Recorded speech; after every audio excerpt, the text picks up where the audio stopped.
तुरंत ना करें ये काम। अगर ऐसा आप करते हैं तो नारी के गर्भ में कभी बालक नहीं होगा। अगर आपसे भी ये गलती होती है तो औरत एक नारी बांझ भी हो सकती है। तो कौन से कर्म के बारे में बताया? शास्त्र में चतुर्थ कर्म के बारे में सुंदर वर्णन किया गया। विवाह क्या है? विवाह एक संस्कार है जो शास्त्रों में विधिवत बताया गया, वर्णन किया गया। विवाह को एक पवित्र संस्कार माना गया। जब विवाह संस्कार हो जाता है तो उसके बाद में चतुर्थ कर्म के बारे में वर्णन आता है। चतुर्थ कर्म के बारे में सुंदर वर्णन शास्त्रों ने किया, जिसका ध्यान हर गृहस्थी को रखना चाहिए। गृहस्थ आश्रम में प्रवेश करने से पहले इन बातों का विशेष ध्यान देना चाहिए। जब विवाह होता है तो भांवर पड़ती है और उसके चतुर्थ दिन में जब भांवर के समय में हाथ में कंगन बांधा जाता है, उस कंगन का भी एक अलग ही महिमा है। वो कंगन को ऐसे ही खोला नहीं जाता। वो कंगन कोई साधारण धागा नहीं होता।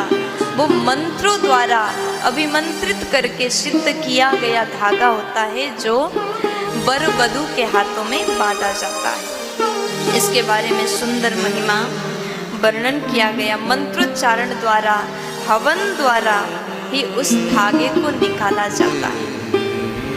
विवाह के पश्चात नारी के 4 रूप के बारे में बताया गया। जब विवाह हो जाता है तो विवाह के बाद में जब ससुराल में चतुर्थ दिन में हवन आदि कार्य हो जाता है, उसको चतुर्थ कर्म कहते हैं। हवन होता है, सत्यनारायण भगवान का कथा सुनाया जाता है, पूजन किया जाता है। उसके बाद ही विधिवत उस कंगन को निकाला जाता है। फिर उसके बाद ही एक नारी भार्या के रूप में प्रवेश करती है। एक पहले तो कन्या है, कन्यादान से पहले वो नारी कन्या है। फिर उसके बाद में वो नारी वधू है, फिर पत्नी है, फिर उसके बाद में भार्या का रूप हो लेती है। चतुर्थ रात्रि में ही वो गृहस्थ आश्रम में प्रवेश करे। चतुर्थ रात में ही गर्भधारण संस्कार हो तो ऐसे नारी के गर्भ में सुंदर बालक का जन्म होता है। ऐसे नारी के गर्भ में कभी बालक मृत्यु को प्राप्त नहीं होता। ऐसे नारी के गर्भ कभी सुना नहीं होता, वो कभी बांझ नहीं होती। इसलिए इन कर्मों का विधिवत सुंदर नियम से ही पालन करना चाहिए। इस प्रकार शास्त्र में बताया गया। विवाह भी एक सुंदर संस्कार है। संस्कार में जब हम प्रवेश करते हैं तो उसका सुंदर रूप से नियम के साथ में पालन करना चाहिए। फिर उसके बाद में गृहस्थ आश्रम के धर्म के बारे में बताया गया। हर नारी को अपने घर में कैसे रहना चाहिए, कैसे बड़ों का सम्मान करना चाहिए, कैसे सास ससुर का सम्मान करना चाहिए, कैसे बड़े बुजुर्ग का सम्मान करना चाहिए, कैसे पति का सेवा करना चाहिए, किस प्रकार एक नारी अपने बच्चों का सेवा करती, ध्यान रखती।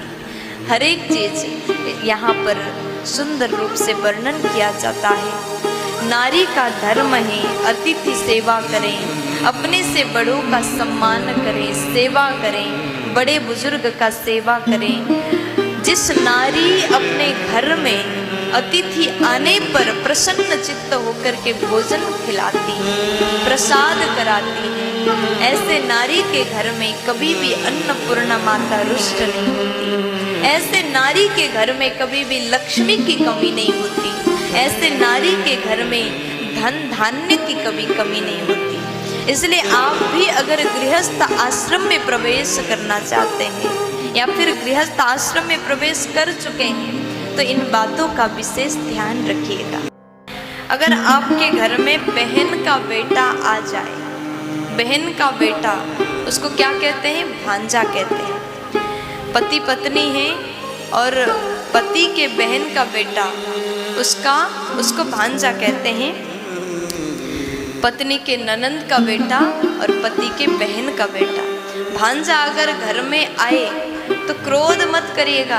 किसी का आदत होता है, जो मामी लोग होती हैं, अरे ये भांजा बार बार आता है, इसके लिए अच्छा भोजन बनाना पड़ता है। क्रोध बिल्कुल मत करिएगा। अगर आपके घर में भांजा आ जाए, बहन का बेटा आ जाए, तो अत्यंत खुश हो जाइए। अगर आपने भांजे का सम्मान किया, सत्कार किया, खूब बढ़िया भोजन बनाया, खीर बनाओ, सुंदर सुंदर मिष्ठान्न पकवान बना करके, घी में पूड़ी बना करके, मालपुआ बना करके भांजा को खिलाओ। ऐसा करने से अगर आपसे आपका भांजा प्रसन्न हो जाए तो गंगा सागर नहाने का फल प्राप्त हो जाता है। कितनी बड़ी महिमा। इसलिए अवश्य सम्मान करिएगा। दूसरे व्यक्ति, बेटी का बेटा, बेटी का बेटा, अगर नाना नानी के घर में बेटी का बेटा आ जाए तो खूब सुंदर भोजन पवाइए, खूब अच्छे से प्रेम दे दो, सम्मान दे दो। ऐसा करने से भी गंगा सागर नहाने का फल प्राप्त हो जाता है। आपने जीवन में गंगा सागर में स्नान नहीं किया, लेकिन आपने अपनी बेटी के बेटा को प्रेम से भोजन कराया, उसको प्रेम दिया, तो गंगा सागर का फल आपको प्राप्त हो जाता है। तीसरे नंबर में दामाद, जामाता, अपनी बेटी के पति। देखिए, बेटियों का सम्मान हर कोई करते हैं, बेटी का सम्मान करो। और बेटी से भी पूजनीय दामाद होते हैं। अगर आपने दामाद का सम्मान किया, धन्य होते हैं उस घर के लोग जिस घर में बार बार दामाद का आगमन होता है। आपने दामाद के आने पर सुंदर भोजन बना कर के खिलाया। दामाद का सम्मान तो हर कोई करते हैं, आज भी करते हैं, बढ़िया भोजन बनाते हैं। जब घर में दामाद आए तो सुंदर सुंदर सब्जियां बनाते हैं, अच्छी अच्छी रोटी बनाते, घी में पूड़ी बनाते, मालपुआ पकौड़े हर चीज बनाते हैं। और ये होना भी चाहिए। दामाद का सेवा करने से भी गंगा सागर नहाने का फल आपको प्राप्त हो जाएगा। फिर उसके बाद कहा गया गुरु का सम्मान। आपके घर में कोई साधु संत आए, गुरुजन आए, तो बढ़िया चरण धो लीजिए, सुंदर सेवा कर लीजिए, पूजन कर लीजिए, आरती कर लो, आरती उतारो, फिर सुंदर भोजन पवाइए। और याद रखिएगा, आपके घर में जो बर्तन यूज में आता है, जिस बर्तन में आप भोजन करते हैं, उस बर्तन को गुरु के लिए, साधु संत के लिए दोबारा आप ना दें। सुंदर पवित्र बर्तन में भोजन कराए। अगर आपने इन 4 लोगों का सम्मान किया तो जीवन में गंगा सागर नहाने का फल आपको प्राप्त हो जाएगा। प्यार से बोल दीजिए।